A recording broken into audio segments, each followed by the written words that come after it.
Hey guys, welcome back to the channel. I have another Marine ECM, this time working on a 5.0 GXi-B. Michael Broca from New York. This is your computer. The concern that he has is engine won't start, fuel pump does not appear to be receiving the message from the ECM. ECM part number 3862864, and that is a Volvo Penta part number.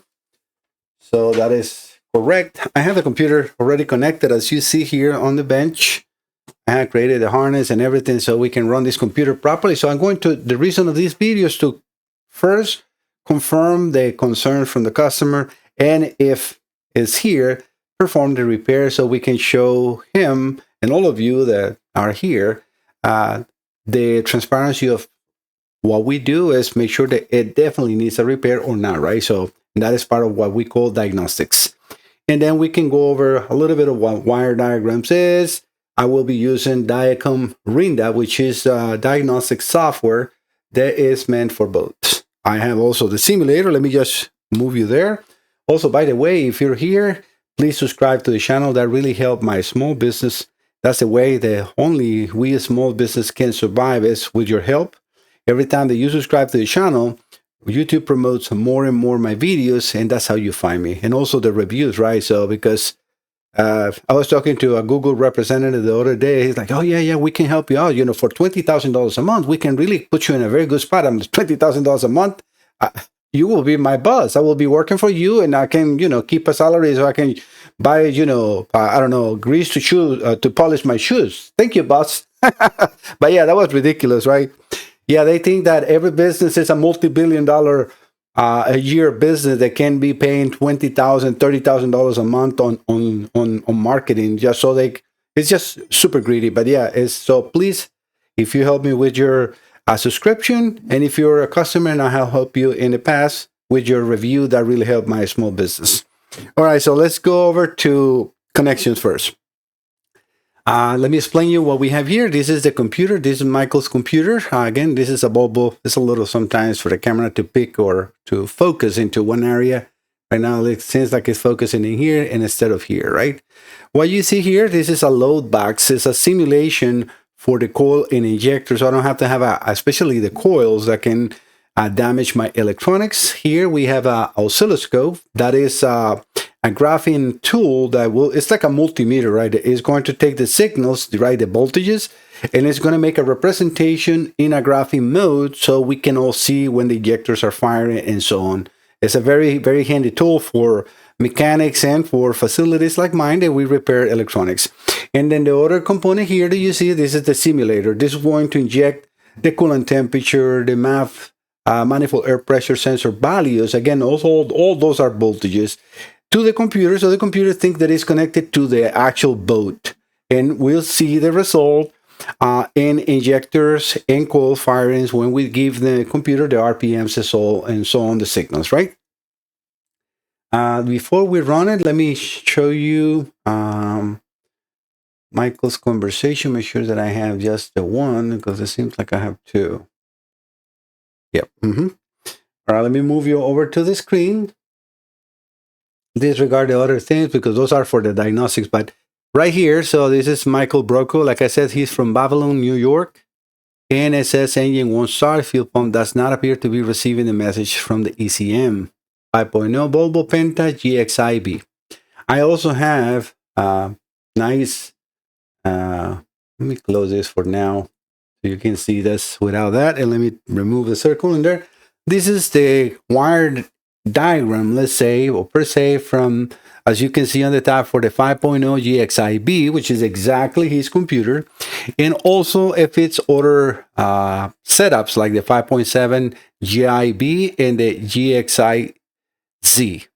And those are the colors, brown and blue on, right? So what those will represent, like in areas like here, let me just get you something. You can see where I am, right?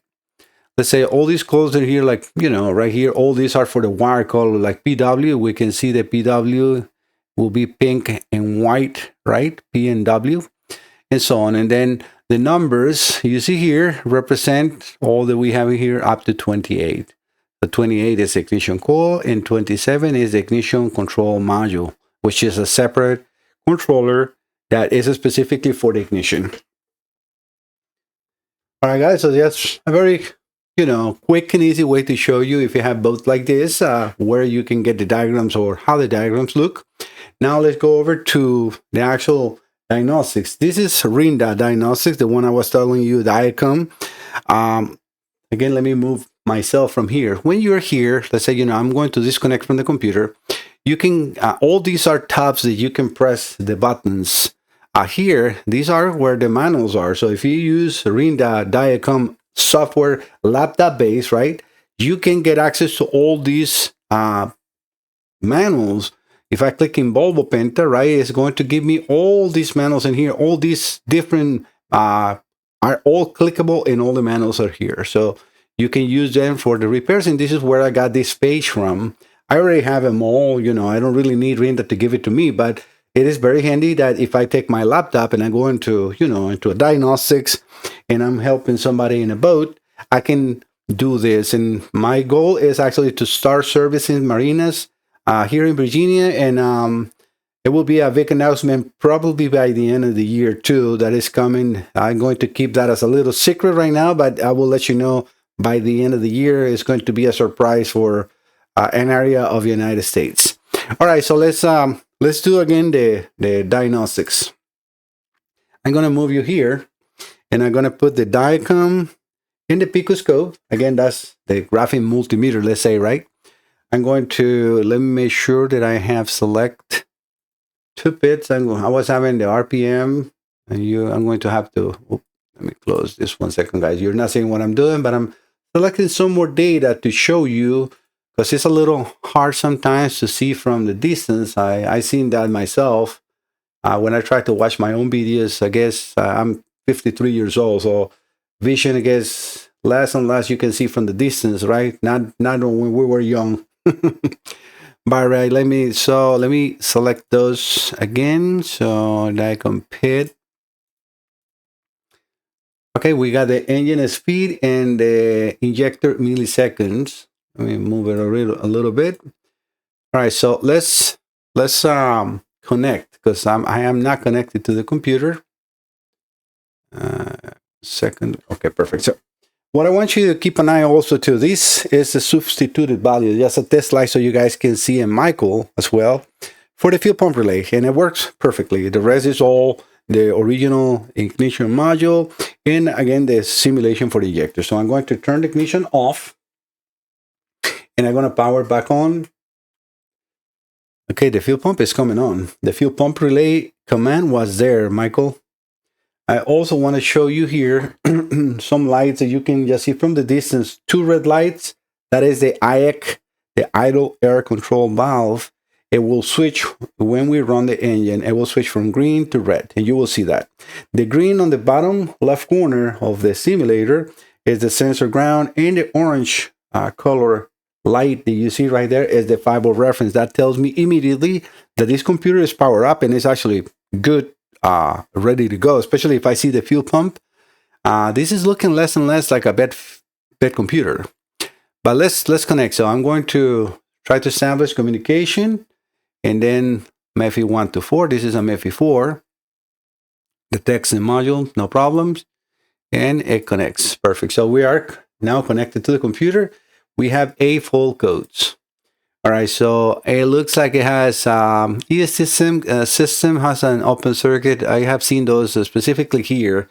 That's not a problem until it's in the boat and you have no spark. But if you have a fault like that, as long as you have a spark, you can disregard that. Injector A and B low open. That is a problem. That's probably why it's not firing. And we'll see how that signal looks in the oscilloscope. And I'm glad that I have the oscilloscope connected. Also, engine over temperature, telltale set, low oil pressure, telltale set, low system voltage, telltale set, engine shutdown. Wow. Okay, so you got a lot of faults in here, Michael. So now you know, and I have already saved this. So let me erase and see if anything come back. Not at all, right? So what does that tell me? That problem is definitely in the boat. Let me see what temperatures I have. I'm just going over my data pits, all those pits that like the ones that you're seeing in here for the speed and so, which it looks like they're gone. Oh yeah, because did I just connect again? And injector millisecond.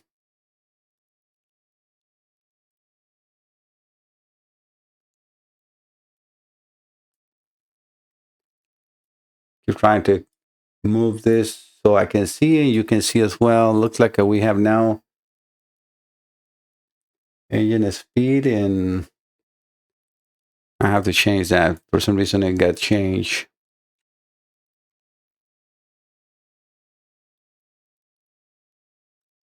It is weird because it's supposed to be correct. Injector pulse width. I don't know why it's showing the same pit twice. That should be engine speed. And that one should be saying injector bank. Well, let me change it to that. And let me change it over to this. Yeah, finally changed. You see, it's like software. Always something wrong with the softwares, right? Sorry I take the time for that, but I'm trying to show you so you can see from the distance. I also put in the oscilloscope just on the blue channel, because I got two channels, one on each of the injector or the bank of injectors. So they're overimposed right now because they have the same voltage. But I have, as you can see, measurements in the bottom. One is the minimum, the other one is the maximum, and the low pulse width if the computer runs. All right, so let me inject the RPM signal. And we can see that working. So let me move those channels separated from each other to make sure that we got both injectors running. No, we only have one. 20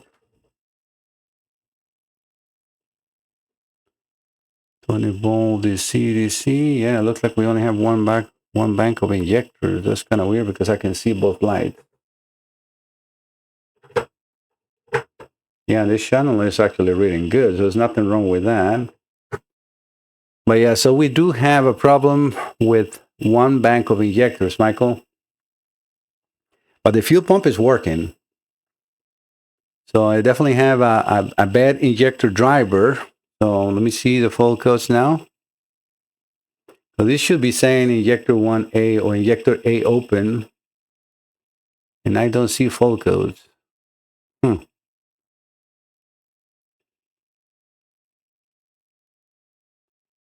The start throttle. Very low pulse width too. I'm going to try to move the throttle a little bit. But sometimes changes. And what is my manifold pressure? I'm in 12.5. So that is very normal for what I usually give me here. My RPMs are 770.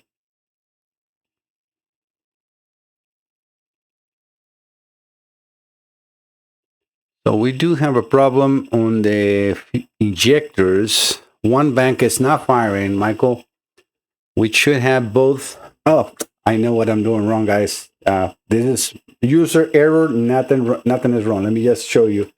So right here, I have, this is because sometimes you connect so quickly that you make mistakes. So what you're seeing right now is actually the coil firing, not the injector firing. You see, I'm in the blue line. So the blue connectors in here are the coils. The green are the injectors. So what we're seeing right now is the actual coil activation, not the injector. So let me move it here. Now we got both bank of injectors. I was thinking, like how is it one bank of injectors is not firing or is not being pulled, but I don't have full codes. That should be a full code, like injector bank open, which is very, very common. But we can see the actual computer is actually firing really nice and clean, Michael. I don't really see a problem in this computer. So we got injectors, we got coil, and we got the fuel pump. And this is where it's so important, and I've been telling this over and over, how important it is to get a good diagnostic software. And I recommend Diacom strongly because I have used this software through many years and have never let me down. I love the way you can do graph and you can do bidirectional tests and you can record and so inexpensive. Is this the way all scanners should be across the board for all the manufacturers in the world? Snap-on charging $17,000 for a diagnostic tool. That is just the greedy companies. They don't spend that much money on a tool, but they know the technicians will need it because, we want to survive. We want to make money and work. And they take that advantage and they, collect a tool that's probably worth $3,000, $17,000. So that is just outrageous. Again, another topic for another time. Yeah, this computer is running properly. I don't see a problem right now. So let's turn it off. Well, before I turn it off, I want you to see the eye going green, red, green, red, green, red. That is completely normal. And before I turn it on, off, I'm going to increase the RPMs.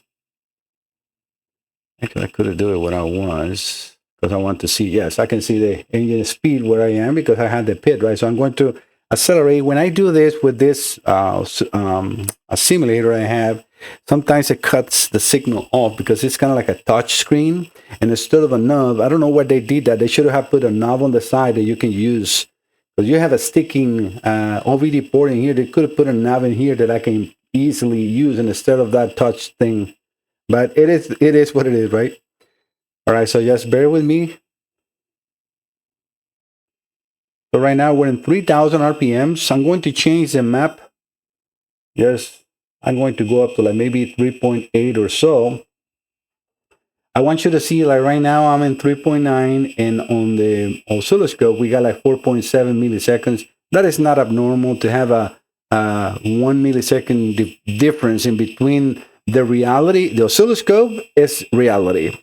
What we see on the diagram is processed data through the computer, send it over to the scanner. So that is what we call as technicians process that data.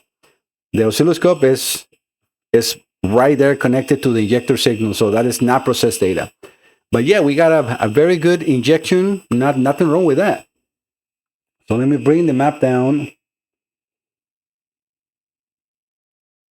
The other way, it's a little hard to get, so. And I'm going to go down to the same RPMs we were, closely to that. Let me see what my map manifold air pressure is now because I didn't see that bit. I'm in 12. I'm in 15. So let me bring that down.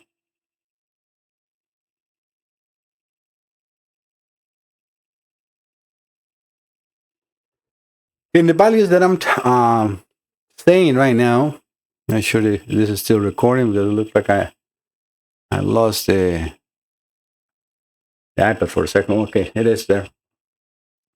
The values that you see there are very controlled values here, that my temperature, the manifold pressure, the throttle position, etc. Why? Because it's again, I'm injecting a specific signal. So don't try to see, oh, I need to have 12.9 in the engine running. It might be close to that, but it cannot be the same, right? Because atmospheric pressure, there is a lot of real I don't know, situation that will change those like height, temperature, etc. Right? But yeah, we can definitely see that it's nothing wrong with the injection, and we got the fuel pump relay working. So let me turn the ignition, or not the ignition, the crankshaft position off. This is again the fuel pump should go off, and it did. That is what's happened. If the computer don't see the crankshaft position sensor signal, it will cut the fuel pump. But we can definitely see we got 0 fault codes. So there is no fault codes in this computer. And I can get the fuel pump to activate at any time. I'm going to move you over to the screen 1 second, guys. I'm going to shut those values down for a second. And I'm going to move you over to the main screen. Let me get the Pico scope away and the other diagram capture out, because I want to show this. So in here, when you're in diagram, again, the diagnostic tool that I use here, you can go over to the tests, and this will, it disconnects the communication because it's now going to use a different protocol signal to command the activations, right? So I'm going to go back to this view and put the diagram so you can see where I am. And here, I'm going to select fuel pump. J16. That's the output for the fuel pump relay. Again, this is a relay, and I'm going to show you on the diagram one more time too. You can see how it's on and off, because this is not a complete on all the time, but you can do a bidirectional. This is what is called bidirectional control, where you can use a scanner to command an output like the fuel pump relay to be tested. Is it working? Is the computer, if the computer with the scanner can command it on and off, there is nothing wrong with the computer. If it doesn't come on with the engine is cranking, you're missing an input. The output is good. Why? Because you can send the command through the computer with the scanner, and the computer is being able to turn it on and off. And that's what I just proved here, right? So again, one more time. So that is very easy to use and very, very good. So there is nothing wrong with this computer so far, Michael. I don't see anything, nothing. We got 0 trouble codes, nothing that is, ringing the bell in here. I'm going to run it one more time, and it runs instantly. So we got fuel pump, we got injectors, we got all. Let me put the picoscope in there so you guys can see that. Yeah, I don't see nothing wrong with this computer, Michael. I think that you might have a wiring issue, or like I said, I just said, you are missing an input to the computer, which could be the crankshaft position sensor signal, and then the computer doesn't read the RPM. It will not actuate the pump. But you can test with a scanner like this one with the Diacom laptop software ways, and I have no connections with the company. They have never reached out to me. I purchased this tool with my money. All right, let me go over to the wire diagram because I want to show you how is that fuel pump. I can actually turn the computer, not the computer, the running off for a second. Let me get all that out of the way, and let's look for the fuel pump. So I'm going to get something we can see, or you can see where I am. Let me make sure I can see right here. So relay fuel, it's actually pretty simple. Relay fuel pumps right here, number 1. So where is number 1? Should be somewhere here. That looks like the fuel pump. That's number 1. Where is number 1 here? I got such a huge screen, and sometimes it's hard to see. Kind of weird that they got, the injectors as number 1, 2, 3, 4, 5, 6, 7, 8. Is that even a 1 somewhere? Right here. See, guys, I'm blind. So it is here, guys. So these are the fuel pumps, not that. That's probably a filter. Not sure what that is. All right, so we got the fuel pumps in here. Both the high and low pump are connected to the same output through the relay, right? Remember, this is the relay. So output 87, terminal 87. What is 87? For those that have followed my channel, I have explained this in multiple times. Terminal 87 is a voltage or a power that will only be there when the relay closes. So it's a power through a relay. When you have terminal 30, on the other hand, terminal 30 is a constant battery all the time. Terminal 15 is a power, a voltage, right? When the ignition is on. And terminal 31 is ground. So get familiar with those terminologies because you can use that across all the wire diagrams, across European, domestics, and so on. And we can see this in here. So let me actually zoom in into that portion of the diagram so we can see that a lot closer. All right, so again, we're here. And we can see what I'm telling you. There is also some other terminologies like 85 and 86. So when you see 85, 85 is usually a ground control signal for a relay. It's a ground control signal, right? So, and then 86 is a positive control signal. It could, like in this case, we can see here. Let me see if I can change the color on this. Because right now we're in red. Hopefully you can see where I am. Yeah, you can see. So 86 is connected directly to terminal 30. So that is a constant power. And it has a fuse for protection, right? So what we need to see is where is this 85 coming from? Because that is the ground control for these fuel pumps. And I guarantee you that's going to be J16 or J26? We will see that very, very shortly. because if we go over to diagram that into the test, it tells us exactly where that is, right? So fuel pump J16. So it's got to be connected. That terminal 85, we follow this wire, which is a yellow with a black, or a black with a yellow. A little hard to see from this here. I'm going to go out a little bit so we can follow that wire, and we follow this wire here, and we follow this wire here, and guess what? It's exactly J16.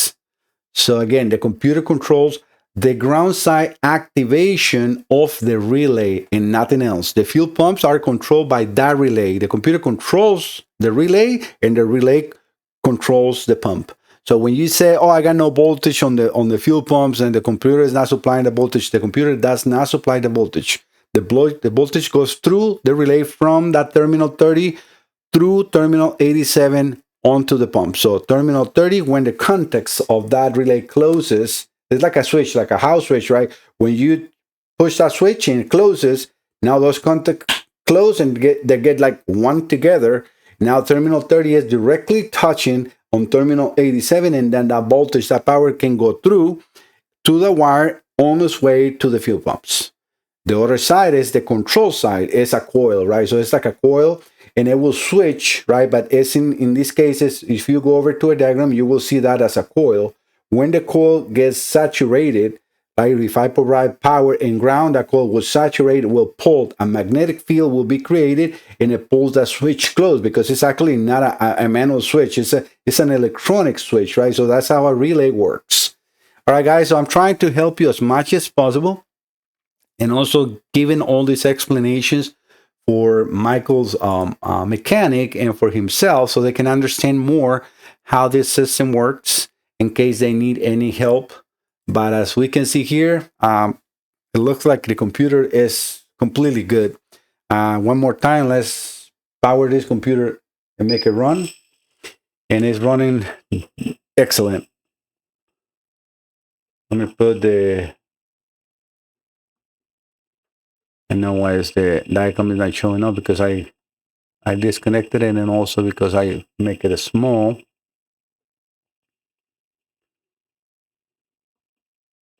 All right, now I'm reconnected to the computer.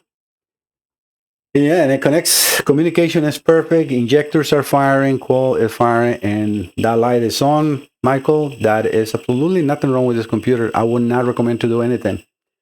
The computer, even the injector drivers are working 100%, and we get 0 fault codes. Look at right here, 0 fault codes. I have, in the past seen sometimes ESD open here and there is a glitch on the software, but as long as the computer runs, it will not create a problem. And it could also be because this ignition module here is not an original from Volvo Penta. Sometimes a very picky computer or an older computer with more hours came through that fault, and it's nothing wrong in the boat at all. But you can see that everything is working 100% in here. So we got 0 fault, and the computer is working good. All right, guys. So I think that's it. This is going to be just a test for this customer. I hope that you like the content, and if you do, please subscribe to the channel. I'll see you next time. Bye-bye.